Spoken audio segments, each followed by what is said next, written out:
मेरे प्यारे देशवासियों, नमस्कार।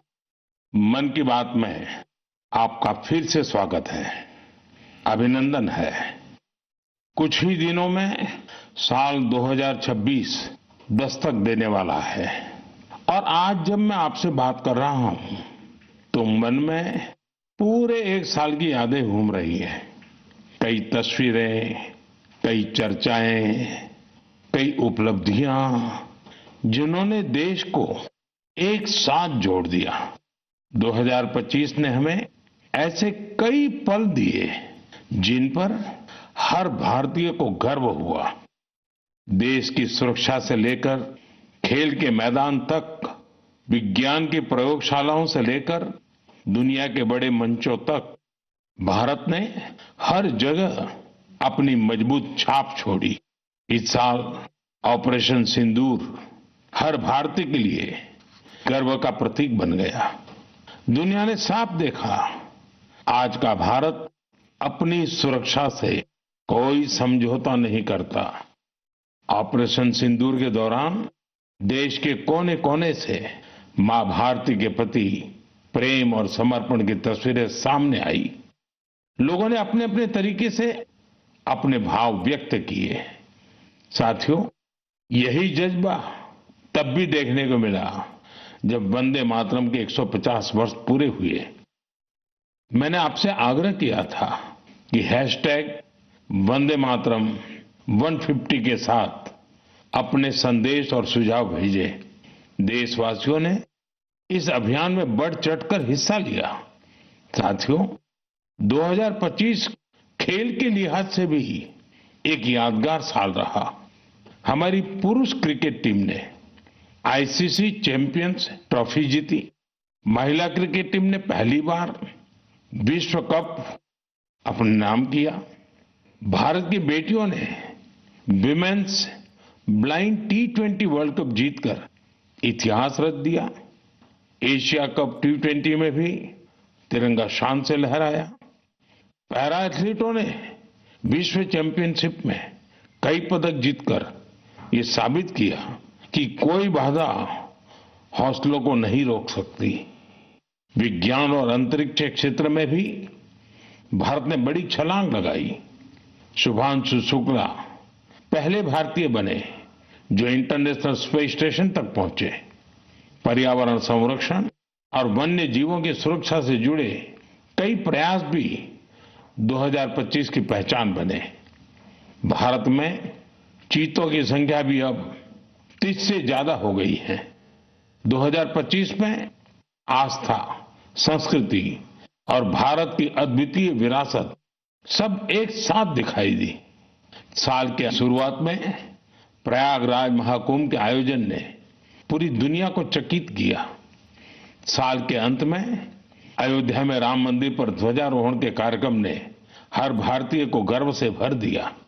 स्वदेशी को लेकर भी लोगों का उत्साह खूब दिखाई दिया।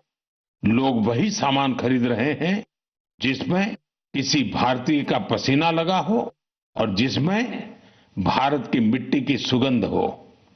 आज हम गर्व से कह सकते हैं 2025 ने भारत को और अधिक आत्मविश्वास दिया है।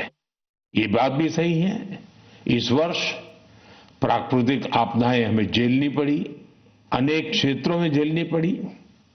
अब देश 2026 में नई उम्मीदों, नए संकल्पों के साथ आगे बढ़ने को तैयार है।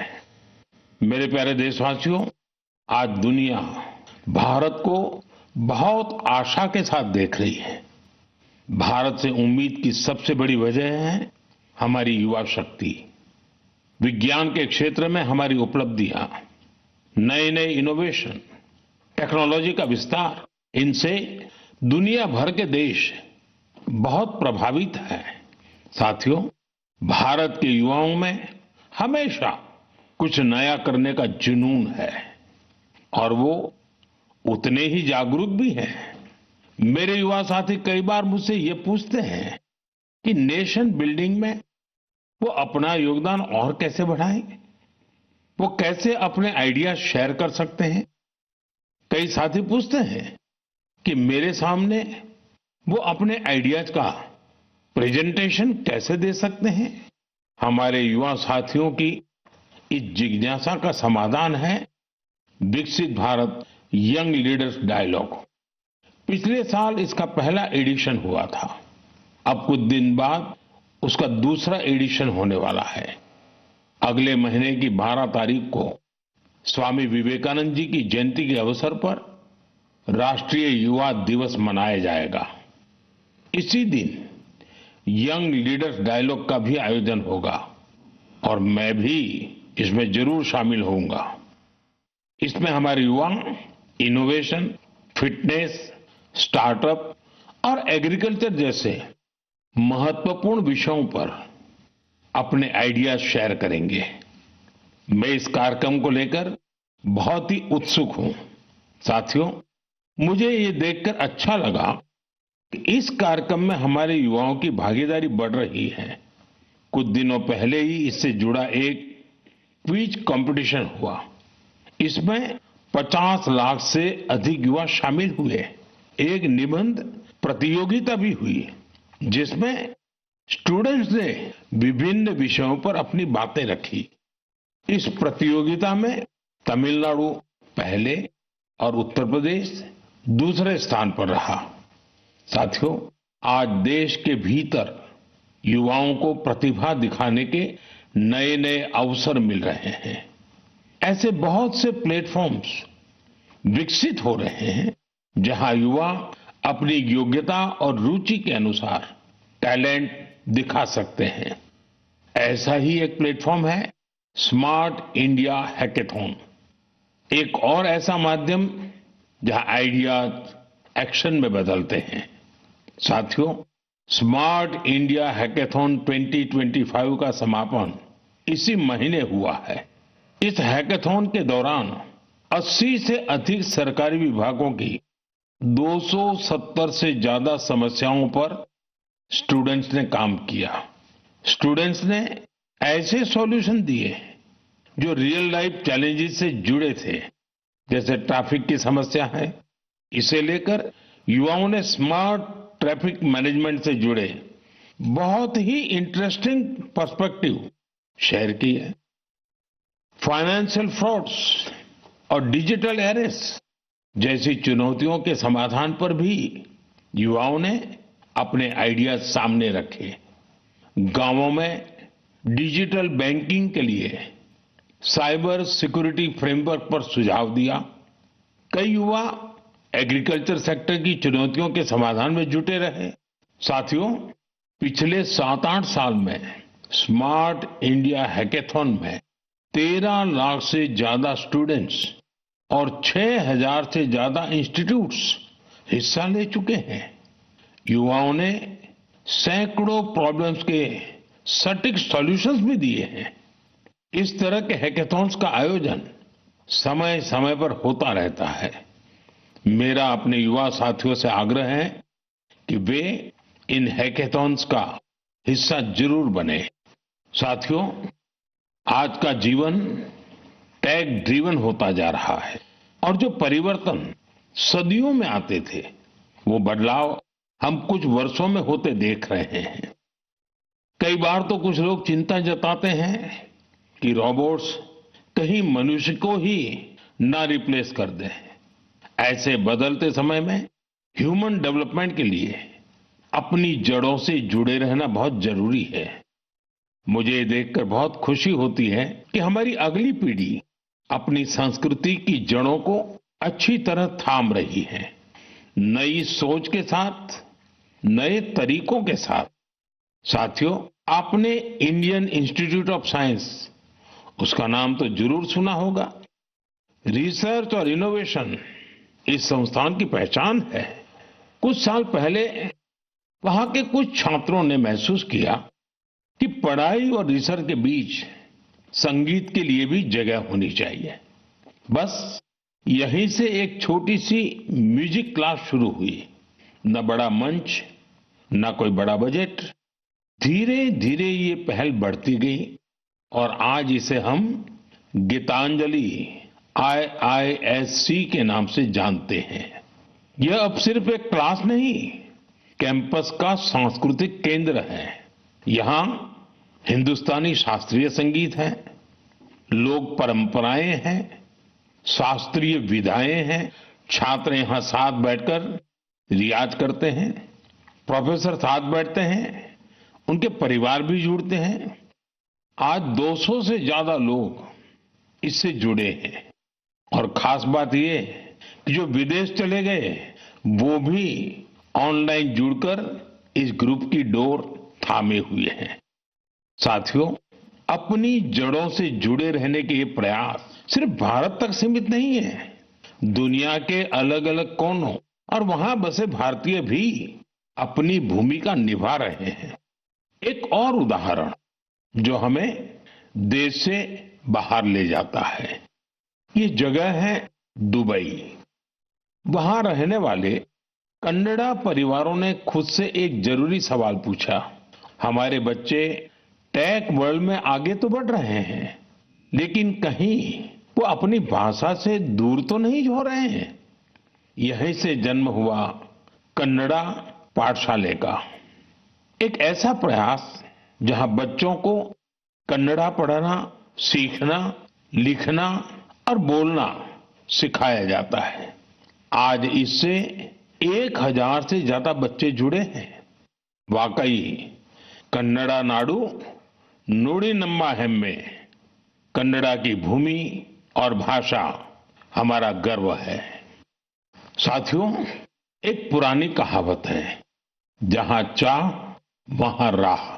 इस कहावत को फिर से सच कर दिखाया है मणिपुर के एक युवा मोइरांगथेम सेठ जी ने। उनकी उम्र 40 साल से भी कम है। श्रीमान मोइरांगथेम जी मणिपुर के जिस दूर सुदूर क्षेत्र में रहते थे, वहां बिजली की बड़ी समस्या थी। इस चुनौती से निपटने के लिए उन्होंने लोकल सॉल्यूशन पर जोर दिया और उन्हें ये सॉल्यूशन मिला सोलर पावर में। हमारे मणिपुर में वैसे भी सोलर एनर्जी पैदा करना आसान है, तो मोइरांगथेम जी ने सोलर पैनल लगाने का अभियान चलाया और इस अभियान की वजह से आज उनके क्षेत्र के सैकड़ों घरों में सोलर पावर पहुंच गई है। खास बात यह है कि उन्होंने सोलर पावर का उपयोग हेल्थ केयर और आजीविका को बेहतर बनाने के लिए किया है। आज उनके प्रयासों से मणिपुर में कई हेल्थ सेंटर्स को भी सोलर पावर मिल रही है। उनके इस काम से मणिपुर की नारी शक्ति को भी बहुत लाभ मिला है। स्थानीय मछुआरों और कलाकारों को भी इससे मदद मिली है। साथियों, आज सरकार पीएम सूर्यघर मुफ्त बिजली योजना के तहत हर लाभार्थी परिवार को सोलर पैनल लगाने के लिए करीब करीब 75 से 80 हजार रुपए दे रही है। मोइरांगथेम जी के ये प्रयास यूं तो व्यक्तिगत प्रयास है, लेकिन सोलर पावर से जुड़े हर अभियान को नई गति दे रहे हैं। मैं मन की बात के माध्यम से उन्हें अपनी शुभकामनाएं देता हूं। मेरे प्यारे देशवासियों, आइए अब जरा हम जम्मू कश्मीर की तरफ चलते हैं। जम्मू कश्मीर की सांस्कृतिक और ऐतिहासिक विरासत, उसकी एक ऐसी गाथा साझा करना चाहता हूं जो आपको गर्व से भर देगी। जम्मू कश्मीर के बारामूला में जेहनपोरा नाम की एक जगह है। वहां लोग बरसों से कुछ ऊंचे ऊंचे टीले देखते आ रहे थे। साधारण से टीले, किसी को नहीं पता था कि ये क्या है। फिर एक दिन आर्कोलॉजिस्ट की नजर इन पर पड़ी। जब उन्होंने इस इलाके को ध्यान से देखना शुरू किया तो ये टीले कुछ अलग लगे। इसके बाद इन टीलों का वैज्ञानिक अध्ययन शुरू किया गया। ड्रोन के जरिए ऊपर से तस्वीरें ली गई, जमीन की मैपिंग की गई और फिर कुछ हैरान करने वाली बातें सामने आने लगी। पता चला ये टीले प्राकृतिक नहीं है, ये इंसान द्वारा बनाई गई किसी बड़ी इमारत के अवशेष है। इसी दौरान एक और दिलचस्प कड़ी जुड़ी। कश्मीर से हजारों किलोमीटर दूर फ्रांस के एक म्यूजियम के आर्काइव्स में एक पुराना धुंधला सा चित्र मिला। बारामूला के उस चित्र में 3 बौद्ध स्तूप नजर आ रहे थे।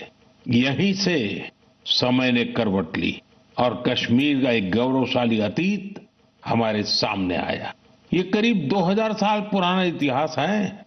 कश्मीर के जहनपोरा का ये बौद्ध परिसर हमें याद दिलाता है कश्मीर का अतीत क्या था, उसकी पहचान कितनी समृद्ध थी। मेरे प्यारे देशवासियों, अब मैं आपसे भारत से हजारों किलोमीटर दूर एक ऐसे प्रयास की बात करना चाहता हूं जो दिल को छू लेने वाला है। फिजी में भारतीय भाषा और संस्कृति के प्रसार के लिए एक सराहनीय पहल हो रही है। वहां की नई पीढ़ी को तमिल भाषा से जोड़ने के लिए कई स्तरों पर लगातार प्रयास किए जा रहे हैं। पिछले महीने फिजी के राकी राकी इलाके में वहां के एक स्कूल में पहली बार तमिल दिवस मनाया गया। उस दिन बच्चों को एक ऐसा मंच मिला जहां उन्होंने अपनी भाषा पर खुले दिल से गौरव व्यक्त किया। बच्चों ने तमिल में कविताएं सुनाई, भाषण दिए और अपनी संस्कृति को पूरे आत्मविश्वास के साथ मंच पर उतारा। साथियों, देश के भीतर भी तमिल भाषा के प्रचार के लिए लगातार काम हो रहा है। कुछ दिन पहले ही मेरे संसदीय क्षेत्र काशी में चौथा काशी तमिल संगमम हुआ। अब मैं आपको एक ऑडियो क्लिप सुनाने जा रहा हूं। आप सुनिए और अंदाजा लगाइए तमिल बोलने की कोशिश कर रहे ये बच्चे कहाँ के हैं। வணக்கம். பாரத் அரசங்கத்தல் ஓரே பாரதம் உன்னத பாரதம் நடத்தப்பட்ட காசி தமிழ் சங்கமம் போற பாயிண்ட் தமிழ் கற்போம் நான் ரொம்ப கார்க்கே உதாரணத்துக்கு ஏன் தமிழில் इंट्रोडक्शन कासियोड़ भूमिल नानु पायल पटेल और सुकिल्स इंटर कॉलेज की मानवी अनेवरकुम येन वणक्कम। साथियों, आपको जानकर हैरानी होगी तमिल भाषा में इतनी सहजता से अपनी बात रखने वाले ये बच्चे काशी के हैं, वाराणसी के हैं। इनकी मातृभाषा हिंदी है, लेकिन तमिल भाषा के प्रति लगाव ने इन्हें तमिल सीखने के लिए प्रेरित किया है। इस साल वाराणसी में काशी तमिल संगमम के दौरान तमिल सीखने पर खास जोर दिया गया था। लर्न तमिल, तमिल कराकलम, इस थीम के तहत वाराणसी के 50 से ज्यादा स्कूलों में विशेष अभियान भी चलाए गए। इसी का नतीजा हमें इस ऑडियो क्लिप में सुनाई देता है। एन्न पेर वैष्णव नान निवेदिता शिक्षा सदन बालिका इंटर कॉलेज वाराणसी पढ़िक्किरेन। नान काशी तमिल कर्कलाम 4.0 ला तमिल भाषा पिक्कावुम इल्लुवम करेन। इंधा वयपुक्क पराधान नरेंद्र मोदी अवगलेकु नान नंटी सोलिगरेन।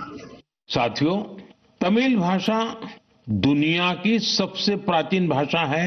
तमिल साहित्य भी अत्यंत समृद्ध है। मैंने मन की बात में काशी तमिल संगमम में भाग लेने का आग्रह किया था।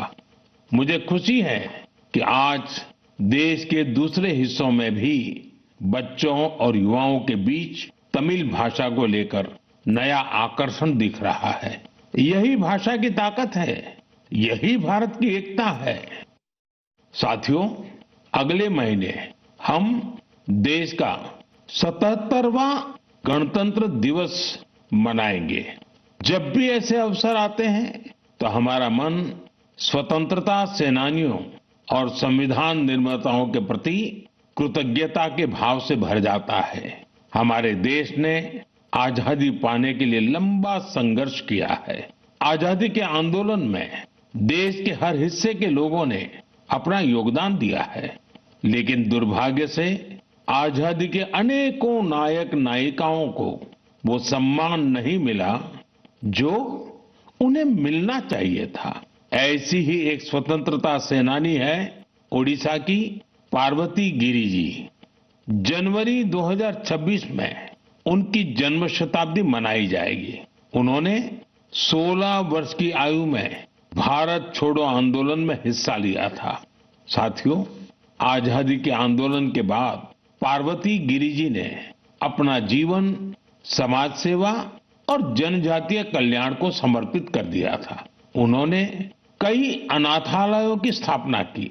उनका प्रेरक जीवन हर पीढ़ी का मार्गदर्शन करता रहेगा। मैं पार्वती गिरि जी को श्रद्धांजलि अर्पण करूं छी।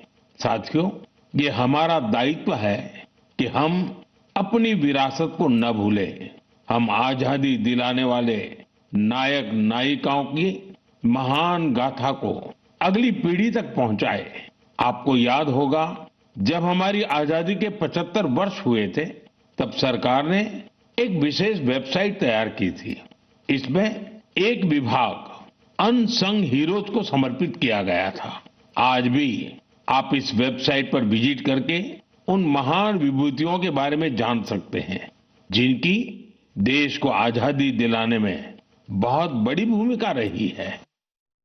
मेरे प्यारे देशवासियों, मन की बात के जरिए हमें समाज की भलाई से जुड़े महत्वपूर्ण विषयों पर चर्चा करने का एक बहुत अच्छा अवसर मिलता है। आज मैं एक ऐसे मुद्दे पर बात करना चाहता हूं जो हम सभी के लिए चिंता का विषय बन गया है। आईसीएमआर यानी Indian council of medical research ने हाल ही में एक रिपोर्ट जारी की है।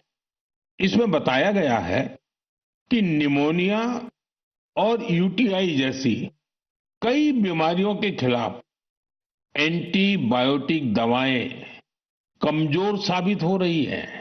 हम सभी के लिए यह बहुत ही चिंताजनक है।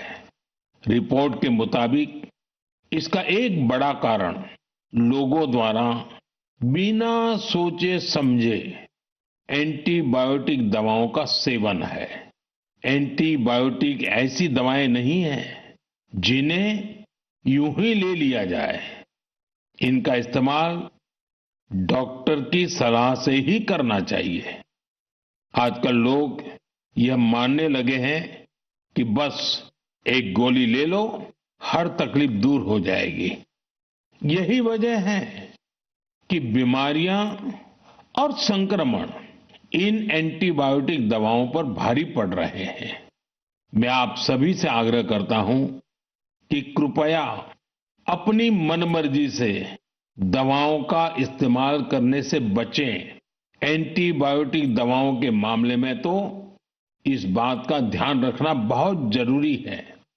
मैं तो यही कहूंगा, मेडिसिन के लिए गाइडेंस और एंटीबायोटिक्स के लिए डॉक्टर्स की जरूरत है। ये आदत आपकी सेहत को बेहतर बनाने में बहुत मददगार साबित होने वाली है। मेरे प्यारे देशवासियों, हमारी पारंपरिक कलाएं समाज को सशक्त करने के साथ ही लोगों की आर्थिक प्रगति का भी बड़ा माध्यम बन रही है। आंध्र प्रदेश के नारसापुरम जिले की लेस क्राफ्ट की चर्चा अब पूरे देश में बढ़ रही है। ये लेस क्राफ्ट कई पीढ़ियों से महिलाओं के हाथों में रही है। बहुत धैर्य और बारीकी के साथ देश की नारी शक्ति ने इसका संरक्षण किया है। आज इस परंपरा को एक नए रंग रूप के साथ आगे ले जाया जा रहा है। आंध्र प्रदेश सरकार और नाबार्ड मिलकर कारीगरों को नए डिजाइन सिखा रहे हैं, बेहतर स्किल ट्रेनिंग दे रहे हैं और नए बाजार से जोड़ रहे हैं। नारसापुरम लेस को जीआई टैग भी मिला है।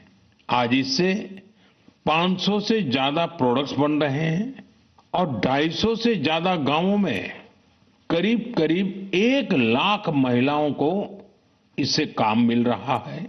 साथियों, मन की बात ऐसे लोगों को सामने लाने का भी मंच है जो अपने परिश्रम से न सिर्फ पारंपरिक कलाओं को आगे बढ़ा रहे हैं, बल्कि इससे स्थानीय लोगों को सशक्त भी कर रहे हैं। मणिपुर के चूरा चांदपुर में मार्गरेट राम थारसी एमजी, उनके प्रयास ऐसे ही हैं। उन्होंने मणिपुर के पारंपरिक उत्पादों को, वहां के हैंडीक्राफ्ट को, बांस और लकड़ी से बनी चीजों को एक बड़े विजन के साथ देखा और इसी विजन के कारण वो एक हैंडीक्राफ्ट आर्टिस्ट से लोगों के जीवन को बदलने का माध्यम बन गई। आज मार्गरेट जी की यूनिट, उसमें 50 से ज्यादा आर्टिस्ट काम कर रहे हैं और उन्होंने अपनी मेहनत से दिल्ली समेत देश के कई राज्यों में अपने प्रोडक्ट्स का एक मार्केट भी डेवलप किया है। साथियों, मणिपुर से ही एक और उदाहरण सेनापति जिले की रहने वाली चोखोने क्रिचेना जी का है। उनका पूरा परिवार परंपरागत खेती से जुड़ा रहा है। क्रिचेना ने इस पारंपरिक अनुभव को एक और विस्तार दिया। उन्होंने फूलों की खेती को अपना पैशन बनाया। आज वो इस काम से अलग अलग मार्केट्स को जोड़ रही है और अपने इलाके की लोकल कम्युनिटीज को भी एम्पावर कर रही है। साथियों, ये उदाहरण इस बात का पर्याय है कि अगर पारंपरिक ज्ञान को आधुनिक विजन के साथ आगे बढ़ाएं तो ये आर्थिक प्रगति का बड़ा माध्यम बन जाता है। आपके आसपास भी ऐसी सक्सेस स्टोरीज हो तो मुझे जरूर शेयर करिए। साथियों, हमारे देश की सबसे खूबसूरत बात यह है कि साल भर हर समय देश के किसी न किसी हिस्से में उत्सव का माहौल रहता है। अलग अलग पर्व त्योहार तो है ही, साथ ही विभिन्न राज्यों के स्थानीय उत्सव भी आयोजित होते रहते हैं। यानी अगर आप घूमने का मन बनाएं तो हर समय देश का कोई न कोई कोना अपने यूनिक उत्सव के साथ तैयार मिलेगा। ऐसा ही एक उत्सव इन दिनों कच्छ के रण में चल रहा है। इस साल कच्छ रणोत्सव का ये आयोजन 23 नवंबर से शुरू हुआ है, जो 20 फरवरी तक चलेगा। यहां कच्छ की लोक संस्कृति, लोक संगीत, नृत्य और हस्तशिल्प की विविधता दिखाई देती है। कच्छ के सफेद रण की भव्यता देखना अपने आप में एक सुखद अनुभव है। रात के समय जब सफेद रण के ऊपर चांदनी फैलती है, वहां का दृश्य अपने आप में मंत्र मुग्ध कर देने वाला होता है। रण उत्सव का टेंट सिटी बहुत लोकप्रिय है। मुझे जानकारी मिली है कि पिछले एक महीने में अब तक 2 लाख से ज्यादा लोग रणोत्सव का हिस्सा बन चुके हैं और देश के कोने कोने से आए हैं, विदेश से भी लोग आए हैं। आपको जब भी अवसर मिले तो ऐसे उत्सवों में जरूर शामिल हो और भारत की विविधता का आनंद उठाएं।